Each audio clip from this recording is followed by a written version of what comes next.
ಏನು ನಮ್ಮ ವೇದಿಕೆಯನ್ನು ಅಲಂಕರಿಸಿರುವಂತಹ ಜಿಲ್ಲಾಧ್ಯಕ್ಷರಾಗಿರ್ಬೋದು, ರಾಜ್ಯ ಉಪಾಧ್ಯಕ್ಷರಾಗಿರ್ಬೋದು, ಎಲ್ಲರಿಗೂ ಜಯಂತಿ ವಂದನೆಗಳನ್ನು ತಿಳಿಸುತ್ತಾ ಈ ಒಂದು ಕಾರ್ಯಕ್ರಮ ನೀವು ಇಟ್ಕೊಂಡಿದ್ದೀರ ಬಹಳ ಸಂತೋಷವಾಯಿತು. ಆದ್ರೂ ನಾವು ತಡವಾಗಿ ಎಲ್ಲರ ಕಮ್ಮಿ ಇದೆ. ಯಾಕಂದ್ರೆ ನಾವು ಸರಿಯಾದ ಸಮಯಕ್ಕೆ ಪ್ರಯತ್ನ ಮಾಡಿದ್ವಿ. ಅನಿವಾರ್ಯ ಕಾರಣದಿಂದ ಬೇಕಾಯ್ತು, ಹಾಗಾಗಿ ನಾವು ಎಲ್ಲರಿಗೂ ಒಂದು ಕ್ಷಮೆ. ಈ ಒಂದು ಕಾರ್ಯಕ್ರಮ ಪದಾಧಿಕಾರಿಗಳ ಎಲ್ಲ ಜಿಲ್ಲಾ ಮತ್ತು ತಾಲೂಕು ಪದಾಧಿಕಾರಿಗಳ ಒಂದು ಚಿಂತನವಂತ ಕಾರ್ಯಕ್ರಮ ಏರ್ಪಡಿಸಿರುವಂತ ನಮ್ಮ ಜಿಲ್ಲಾಧ್ಯಕ್ಷರು ಭಾಗವಹಿಸಿದವರಿಗೆ ನಾವು ಧನ್ಯವಾದಗಳನ್ನು ಸಲ್ಲಿಸ್ತಾ ಇದ್ದೇನೆ. ವಿಶೇಷವಾಗಿ ಈ ಕಾರ್ಯಕ್ರಮ ಇಟ್ಟಿದ್ದಾರೆ ಅಂತಂದ್ರೆ ಈಗ ಆಲ್ರೆಡಿ ಅನುಭವ ನಾವು ಬರುವಾಗ ಎಲ್ಲರೂ ಮಾತಾಡ್ತಾ ಇದ್ರು.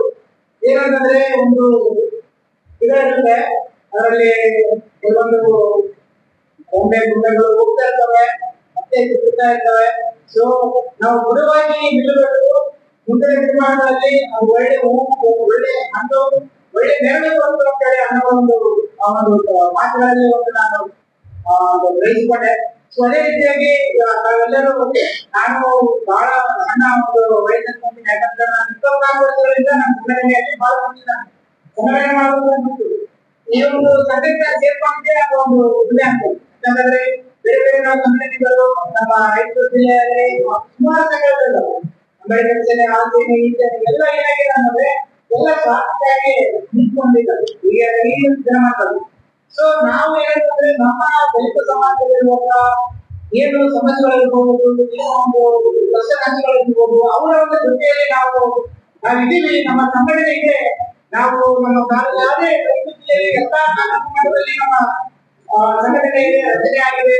ರಾಯಚೂರು ಜಿಲ್ಲೆಯಲ್ಲಿ ನೋಡಿಕೊಂಡ್ರೆ ರಾಯಚೂರು ತಾಲೂಕಿನಲ್ಲಿ ತಾಲೂಕು ಮಟ್ಟದಲ್ಲಿ ಸಂಘಟನೆ ರಚನೆ ಆಗಿದೆ. ಹೋಬಳಿ ಮಟ್ಟದಲ್ಲಿ ನಗರದಲ್ಲಿ ಇದೆ.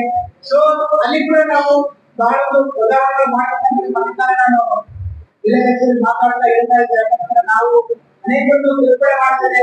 ಅನೇಕರಿಗೆ ನಾವು ನಮ್ಮ ದಲಿತರ ಬಗ್ಗೆ ಏನಿದೆ ನಮ್ಮ ಒಂದು ಏನು ನಾವು ಮಾಡ್ಕೋಬಹುದು. ದಲಿತರಿಗೆ ಅನೇಕ ಸ್ಕೀಮ್ಗಳು ಬರ್ತಾ ಇದ್ದಾರೆ. ನಾವು ಅದನ್ನ ಯಾರು ಮಾಡ್ತಾ ಇಲ್ಲ.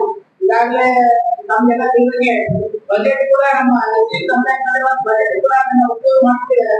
ಸೊ ನಾವು ಎಲ್ಲ ನಾವು ಕೇಳುವಾಗ ಸರ್ಕಾರ ಮತ್ತೆ ಅನುದಾನ ಕೊಡ್ತಾ ಇದೆ. ಸೊ ಅದೇ ರೀತಿ ನಾವೆಲ್ಲರೂ ಬಲದಿಂದ ಒಗ್ಗಟ್ಟಿನ